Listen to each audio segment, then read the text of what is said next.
kapag isang piraso lamang ay pwede mo pong tuwangan isang dowsing rod na kahit po yan ay walang pang anti-decoy ay tuloy-tuloy na po yung kanyang pag-ikot. Yun na, tuloy na po yan, bagaan po yung pag-ikot niya.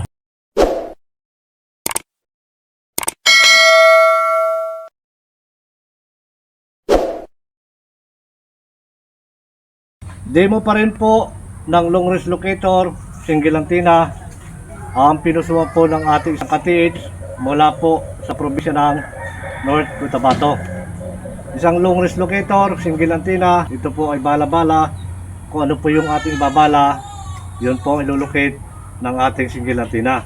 So ito katiits, dito mo po siya babalahan. Yan, meron po tayo pambala dito. Ito po yung 14 carats na ring. Yan.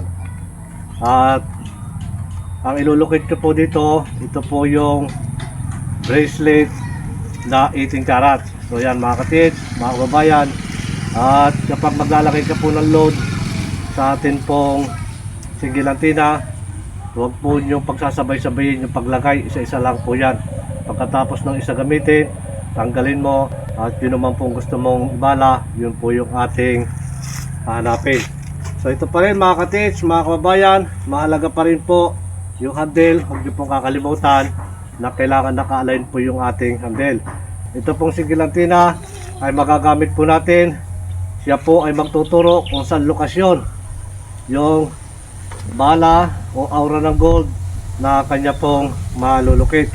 So itong single antenna mga katids, mga kababayan, kapag isang piraso lamang ay pwede mo pong tuwangan ng isang rod o tinatawag po natin na isang dowsing rod na kahit po yan ay walang anti-decoy na itutuwang mo po dito sa ating single antenna sapagkat ito po ay mayroon ng load. Ang mahalaga po dyan, ito ay kanan po yung paghawak natin sa ating pong single antenna at tutuwangan mo po ng isa ng rod na ang haba po niyan ay 16 inch at yung handle po ay 4 inch. So yun po yung itutuwang mo para magkaroon po ng asawa o maging isang pares. Ito pong ating single antenna na kapag tinapatan po natin, siya po ay magkukross. So yung pong isa na rod ay hindi po natin pwedeng gamitin kapag siya lamang mag-isa na wala pong katuwang na single antenna na wala din pong load o pang anti-decoy yung rod. So mahalaga po yan na dapat sa pag ginamit po natin ang isang dowsing rod, hindi lamang yung tanso na kapag ginamit mo at wala siyang load ay hindi po pwede yun. So kailangan pa rin po natin ng load na mga pang anti-decoy at minerals na ilalagay po natin sa dowsing rod. So ito mga kababayan, mga katiits, ito po yung 18 carats na aking ilulukit. Ayan. At ito katiits, ito po yung kaibahan na kapag single antenna lamang ang iyong gagamitin ay yun lamang po yung kanyang magagawa na magturo kung saan po nalulukit o sumisingaw po yung aura ng gold. Yun lang yung kakayanan niya at kapag natapatan po natin ay hagad lang po yung kanyang pag-ikot. So tagapagturo at pag natapatan, ikot lang po yan. Ito pa rin mga katiit. Ayan. Ito po yung ating single antenna. Yan. So sa pagtaas mo niya katiis mga kababayan, madali po itong gamitin. Kaya pag tinas po yan, dapat pantay. Ganyan. Ayan. Doon na po agad siya nagtuturo. Ito pong ating single antenna. Ayan. Ayan. Doon pa rin. Doon pa rin yan. Ayan. Doon pa rin yan. Ayan. Malakas po siya. Yung frequency po ng ating single antenna kapag nanggagaling sa baba, yan po ay sumasagap na ng frequency ng gold, ng aura ng gold. Yan, sumasagap na po ito. Yan, pag itinas mo ganyan, hinihila na po yan, minamagnet na po ng aura ng gold. Ito pong ating antenna dahil yung bala po niya ay gold. So ito yan mga kababayan. Yan pa rin po yan. Ayan, doon pa rin po siya nagtuturo. Ayan, doon pa rin.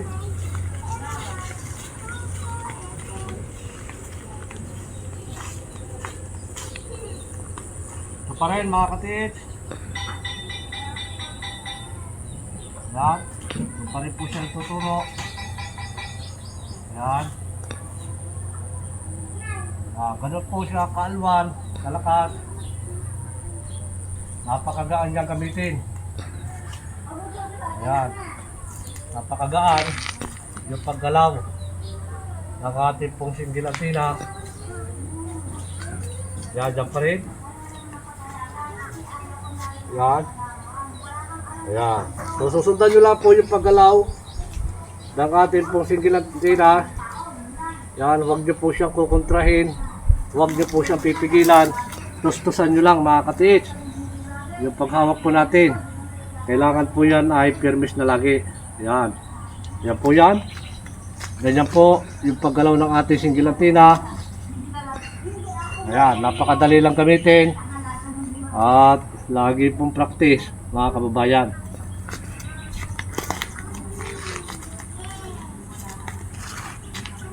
Ito pa rin. Ayan. Ito pa rin. So ito mga kababayan, mga katits, ay aking pong tatapatan. Ito po ang ating target. Ito pa rin yan. Yan. Pag tinapatan po yan, ang ating pong single antenna ay buo na po ulit kanyang frequency. Ayan, ito mga katits, nasa pangko ang ating pong target. Ayan. So ito pa rin.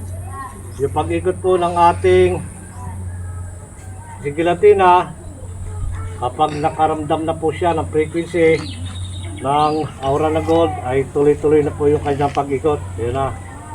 Tuloy na po yan. Bagaan po yung pag-ikot niya. Hindi po yan hirap. Yan, ito na katits. Yan. Ganyan po yung ikot ng ating single antenna. Yan, mula po sa probinsya ng North Cotabato. Ito po yung kanyang pinusuan, long range locator, single antenna. Ayan. So ito mga katits, ito po yung pagkakaiba na kapag isang single antenna lamang, hanggang doon lang po yung kakayanan niya na makapagturo at iikot kapag natapatan. So yun po yung gawin nyo mga katits. Kailangan po kapag isa lamang ang inyong locator, pwede nyo na po yan tuwangan ng isang LRAD. Yan, mahalaga po yan. Ito pa rin. Yan, dyan pa rin siya. Hintayin na katits yung paggalaw niya, yung paghila niya. At yun po yung kanyang nalulukit. Ayan, dyan pa rin. Ayan.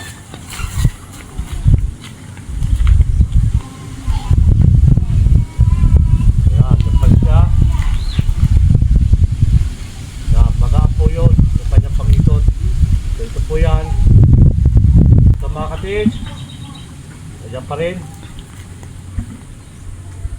Yan. Ayan pa rin, ito pa rin. Ayan, ayan pa rin siya, tuturo.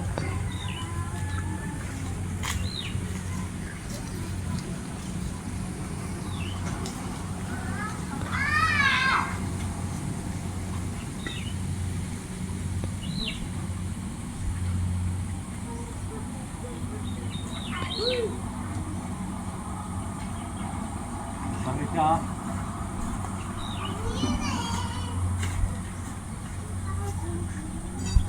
Yan, ganun po siya kalakas. Ito pong ating single antenna. Ayan, ito pa rin. Ayan, ito pa rin. So yun mga katis, mga kababayan, ito po yung pagkakaiba ng single antenna. Ayan. Kapag natapatan po yan, ito po yung ating target. Ayan. Kapag natapatan po yan, kapag ikot po ng ating single antenna, ay tuloy-tuloy na. Ayan, ganyan po yan kapag natapatan. So huwag nyo muna pong hangarin yung bilis ng ikot ng ating pong locator kung bago pa lamang po kayo. Ayan. Ganyan po yan. Ito po katits. Ayan, ganyan po yung pag-ikot. At kung bago pa lang po kayo mga katits, mga kababayan, sa paghawak ng mga locator, yung pagpapaikot po, yan ay ipinagkakaloob. Kailangan practice lang, sarayin nyo lang lagi yung sarili nyo sa paghawak po ng locator. So pag nagpa-practice kayo mga katids, mga kababayan, ay kapag nasa inyo na po yung locator at hindi pa gaano kayong sanay sa paggamit po ng single antenna o anumang klaseng locator na nasa inyo na, ay huwag nyo muna pong ipapagamit o ipapahawak dahil tayo po ay nag-aaral pa lamang at hindi pa natin kabisado.